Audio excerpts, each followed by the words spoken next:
도덕적으로 또 인격적으로 완벽했지만 그에게 한 가지 맹점이 있었는데, 그것은 본인은 왜 죄를 지으면 안 되는지를 알았지만 보디발의 아내는 그렇지 않았기 때문입니다. 요셉이 보디발이 자기를 유혹하려고 할 때 그 앞에서 긴 연설을 했습니다. 왜 자기가 죄를 지을 수 없는가, 왜 죄를 지어서는 안 되는가 하는 이유를 설명하는 긴 연설을 했는데, 그 연설이 요셉에게는 해당이 되는데 보디발의 아내에게는 해당이 되지 않았어요. 왜 보디발의 아내가 이 일을 해서는 안 되는가에 대해서는 요셉이 말하지 않았습니다. 이것은 본인이 납득하기 전까지는 어느 누구도 대신 납득해 줄 수 있는 것이 아닙니다. 여기에 이제 사람의 한계가 있는 것입니다. 인간사라는 것이 한쪽이 옳은 뜻을 갖고 있다고 해서 이 양쪽이 모두 좋은 결과를 얻을 수 있는 것이 아닌 이유가, 한쪽은 올바른 정신, 자기가 바르게 행해야 될 이유를 알고 있다고 하더라도 상대방이 그렇지 못한 경우에는 그거를 강요할 수 있는 것도 아니고 대신 납득할 수 있는 것도 아니기 때문에 그런 것입니다. 그렇기 때문에 보디발의 아내가 나쁜 짓을 시도하는 것을 요셉이 막을 수는 없었던 것입니다. 여기에 요셉의 순진함을 보여준다고 생각이 됩니다. 그는 자기가 왜 죄를 지어서는 안 되는가 하는 이유를 미시스 보디발에게 말하면 미시스 보디발이 수긍할 줄로 생각을 했어요. 수긍할 줄로 알았어요. 근데 천만의 말씀이었어요. 나에게 충분한 이유가 남에게까지 충분하리라는 보장은 없습니다. 요셉은 그것을 깨달았지만 미시스 보디발은 그것을 깨닫지 못했습니다. 이 보디발의 아내가 요셉에게 매력을 느낀 것은 분명합니다. 성경이 요셉이 준수하게 생겼다라고 말하는 것을 보면 남자로서, 비록 연하의 남자지만 남자로서 매력이 있는 잘생긴 남자였기 때문에 보디발의 아내가 요셉에 대해서 매력을 느낀 것이 분명합니다. 그런데 매력을 느낀다고 해서 그것이 요셉을 반드시 사랑을 하는 것이 아니고, 요셉의 이 육신에 대해서 호감을 가진다고 해서 요셉의 정신이나 사상이나 믿음에 대해서 호감을 갖는다는 보장은 없습니다. 이것이 인간의 욕망의 모순이에요. 내가 누구를 좋아할 때 한 가지 면으로 그 사람을 좋아할 수는 있지만 모든 면으로 그 사람을 좋아한다는 보장이 없습니다. 정신적인 면으로, 이 도덕적이고 신앙적인 면으로 그 사람을 좋아한다는 보장이 없습니다. 그렇기 때문에 예수를 믿는 여자와 안 믿는 남자가 결혼을 할 때 분명히 그 여자를 사랑하기 때문에 결혼하는 것이죠. 그 여자가 사랑스럽고 좋기 때문에 결혼하는 것이지만, 그러나 그 여자의 신앙마저도 사랑하기 때문에 결혼하는 것은 아닙니다. 만약에 그 여자의 신앙을 사랑했다면 예수 안 믿는 남자가 그 여자와 결혼하기 위해서 신앙을 가졌을 것입니다만, 많은 경우에 예수 믿는 남자가 예수 안 믿는 남자가 믿는 여자와 사랑을 해서 결혼을 하더라도 신앙을 갖지 않는 이유는 그 정신, 사상, 신앙마저 사랑한 것이 아니었기 때문입니다. 이처럼 사람의 모든 것을 다 사랑하는 것은 어렵습니다. 어려워요. 우리가 이 구절을 읽으면서 이 보디발의 아내가 보통 여자가 아니었나 보다 라든가 애굽 여자들이 행실이 좋지 않았나 보다 이렇게 생각하면 안 됩니다. 여러분, 여자가 남자보다 다를 것이라고 생각하는 것은 남자들이 범하는 가장 큰 실수 중에 하나입니다. 여자는 남자보다 다를 것이다. 많은 남자들이 그렇게 생각합니다. 여자는 천사일 것이다. 생긴 게 천사같이 생겼으니 마음도 천사겠지. 이런 식으로 여자가 남자와 다를 거라고 생각을 합니다. 그런데 그렇지 않습니다. 여자는 남자가 갖고 있는 욕심을 여자도 그대로 갖고 있다고 봐야 됩니다. 그게 드러나지 않을 수는 있어요. 많은 남자들이 그 사실에 충격을 받습니다. 그래서 여자에 대해서 더 엄한 기준을 적용하는 이유가 바로 거기에 있습니다. 여자는 다를 걸로 알았는데 실제로 여자에게 남자와 같은 어떤 그런 결함이 발견될 때 남자들이 충격을 받아요. 그러나 남자에게도 이런 결함이 있을 수 있다면 여자에게 왜 없겠습니까? 그리고 애굽 여자이기 때문에 그런가 보다 이런 생각도 하면 안 됩니다. 외국 사람이라고 해서 우리와 다르지 않습니다. 오늘날 사람들은 타인종이나 타국 사람들에 대해서 편견을 갖고 있습니다. 백인, 흑인, 라틴 아메리카 사람, 그래서 편견을 갖고 있습니다. 그 사람들은 더 동물적이다. 그 사람들은 이렇다, 저렇다. 이런 편견을 갖고 있고, 같은 동양 사람들끼리도 일본인에 대해서 편견을 갖고 있죠. 일본 사람들은 행실이 어떻다. 여러분, 우리 자신을 돌아봐야 됩니다.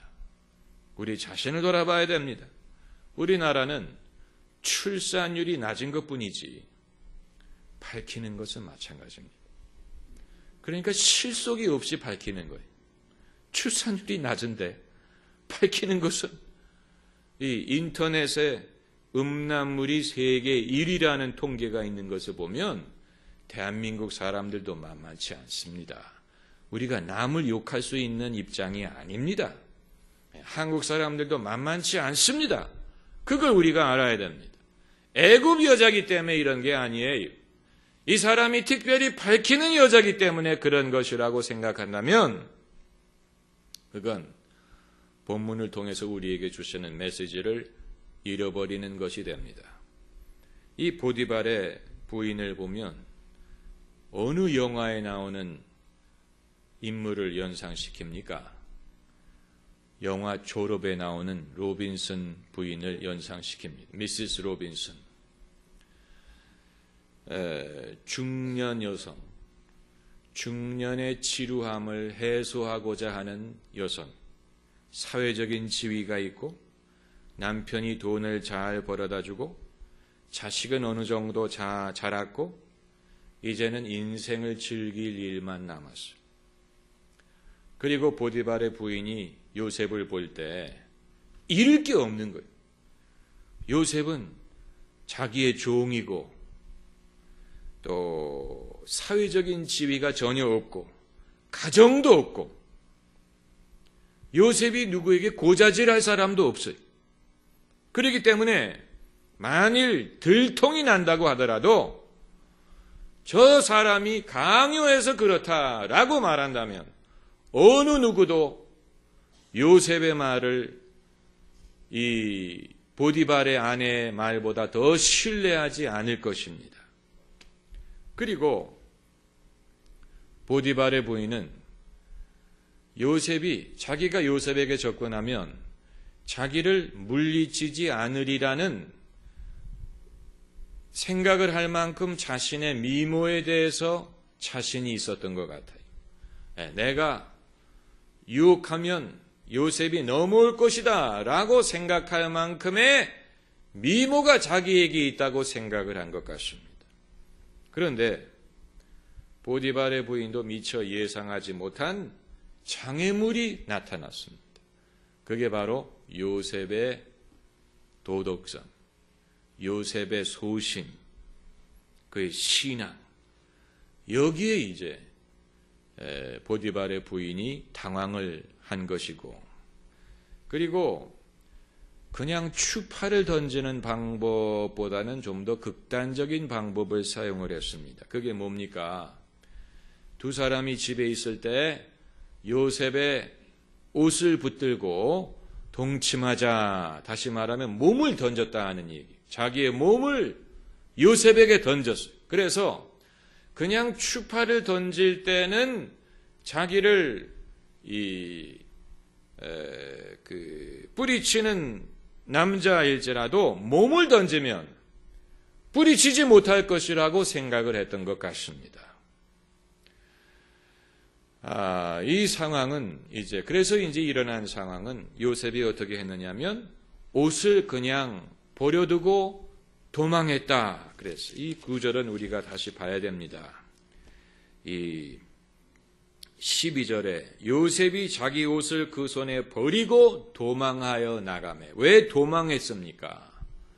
이건 설득할 수 있는 일이 아니고 요셉 자신도 도망하지 않으면 자기 자신도 시험에 빠질 수 있다는 것을 알았기 때문에 요셉도 이 순간에 이 말로 설득하려고 하지 않고 도망해버렸어요. 도망했어요. 다만 이제 불행하게 옷을 버려두고 도망을 했습니다.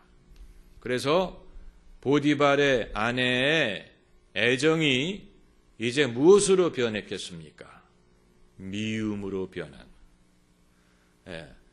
자존심이 상했다고 생각을 했을 수 있습니다. 내가 이렇게까지 내 몸을 던졌는데 나를 버려? 자존심이 상했을 수도 있고, 그리고 좀 더 현실적인 해석은 내가 여기서 가만히 있다가는 내가 화를 입겠다라고 판단을 했을 것입니다. 왜냐하면 요셉이 도망하는 장면을 누가 봤다면 뭔가 썸씽이 일어났으리라고 사람들이 생각을 하는 것이 분명한데, 만일 보디발의 아내가 선수를 치지 않으면 사람들이 두 사람이 뭔가가 있었겠다라고 생각을 할 수가 있기 때문에 이 상황에서는 보디발의 아내가 자기를 지키기 위해서 선수를 칠 수밖에 없었어요. 그래서 소리를 질렀어요. 소리를 질러가지고 이 히브리 종이 나를 희롱하고자 했다. 그 증거로 그 옷을 내가 여기에 갖고 있다. 이런 식으로 요셉을 고발했습니다. 여기에서 이제 인간의 무서움을 엿볼 수가 있는 것입니다. 요셉이 함정에 빠진 것입니다. 인간의 무서움을 여기서 엿볼 수가 있는데, 그런 내용의 영화도 많이 있지요. 진실을 밝히기가 어려운 사건이 됐습니다. 여자가 이제 자기가 피해자라고, 저 남자가 나를 성폭행하려고 했다라고 주장을 하는 상황인데, 요셉이 자기 자신을 변명한다는 것이 거의 불가능합니다.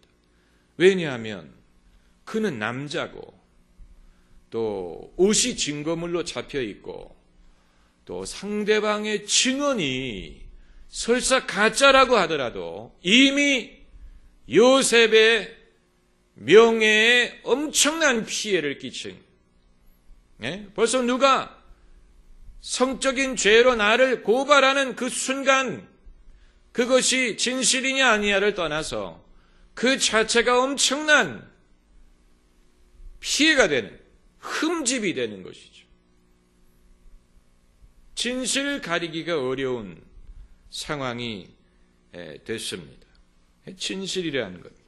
그런데 요셉이 여기에서 성경이 말하고 있지는 않지만 우리가 충분히 짐작할 수 있는 것은 요셉이 자기의 무죄를 변명하려면 누구를 나쁜 사람으로 만들어야 됩니까? 보디발의 아내를 나쁜 사람으로 만들어야 돼. 보디발의 아내가 음란하고 보디발의 아내가 나를 유혹하려고 했고 나에게 몸을 던졌다. 이런 식으로 보디발의 아내를 나쁜 여자로 만들게 되면 결국 누구에게 상처를 주게 됩니까? 보디발에게 상처를 주는 것이다. 지금까지 자기를 건져주고 자기를 신뢰하고 자기를 자기에게 선의를 베풀었던 자기 주인 보디발에게 엄청난 상처를 주게 됩니다. 당신의 아내가 이런 여자입니다. 이건 보디발의 가정을 완전히 풍지박산으로 만들 수 있는 그런 일입니다. 그렇기 때문에 요셉이 자기의 의로움을 변증하기 위해서는 자기를 아껴준 주인에게 상처를 끼칠 수밖에 없기 때문에 요셉은 그 대신 자기가 누명을 쓰기로 결심을 한 것으로 보입니다. 여러분, 이건 대단한 일입니다. 사람이 많은 것을 희생할 수 있어요. 자기의 재물, 자기의 지위, 심지어 자기의 생명까지도 희생할 수 있는 것이 인간입니다. 그러나 한 가지 사람이 결코 희생하려고 하지 않는 게 있습니다. 그게 뭔지 아세요? 자신의 의로움. 자신의 의로움까지 희생하려고 하는 사람 아무도 없습니다. 자기의 의로움을 희생한다는 말은 사람들이 나를 나쁜 사람으로 보더라도 그것을 감수한다는 얘기입니다.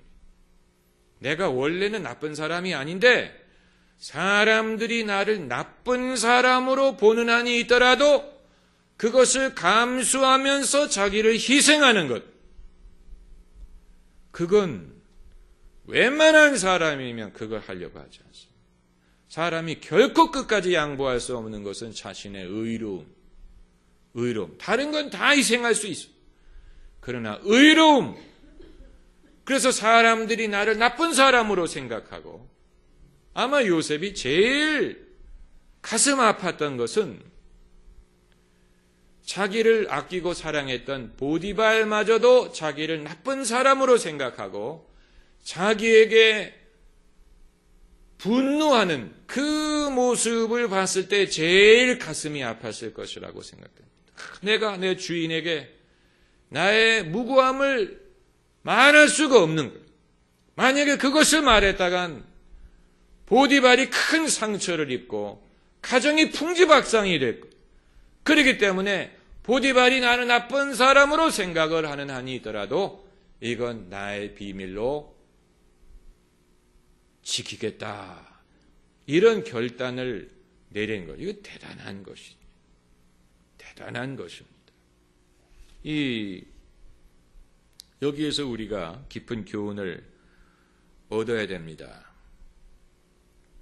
인간의 의로움과 불의함은 겉으로 드러나는 것만으로는 판단할 수 없습니다. 여러분이 이 교훈은 일평생 마음에 간직하셔야 됩니다. 인간의 의로움과 불의함은 겉으로 드러나는 것만으로 판단할 수 없고, 때로는 어떤 사람이 남을 보호하기 위하여 자기가 불의한 자로 대접받는 것을 감수할 때가 있습니다. 남을 보호하기 위하여, 그 사람을 보호하기 위하여 내가 나쁜 사람이 되는. 사실 그것처럼 큰 사랑은 예수님의 말씀이 자기 형제를 위하여 생명을 버리는 것보다 더 큰 사랑이 없다고 말씀하셨는데, 그게 제일 큰 사랑이겠죠. 그 다음은 자기 형제를 위하여 자기의 의로움을 희생하는 사람.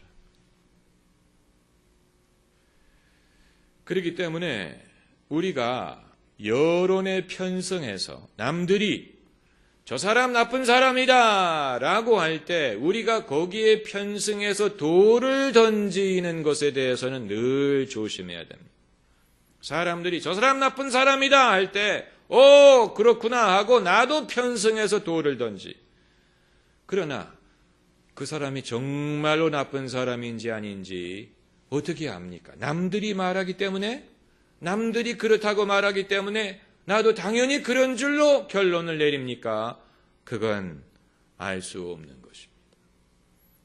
인간의 의로움도 겉으로 의로운 모든 사람이 의인으로 칭찬하는 사람이 오히려 숨은 불의함이 있을 수도 있고, 반대로 많은 사람에게 미움을 받고 오해를 받는 사람이 오히려 남이 갖지 못한 의로움을 갖고 있을 수도 있습니다.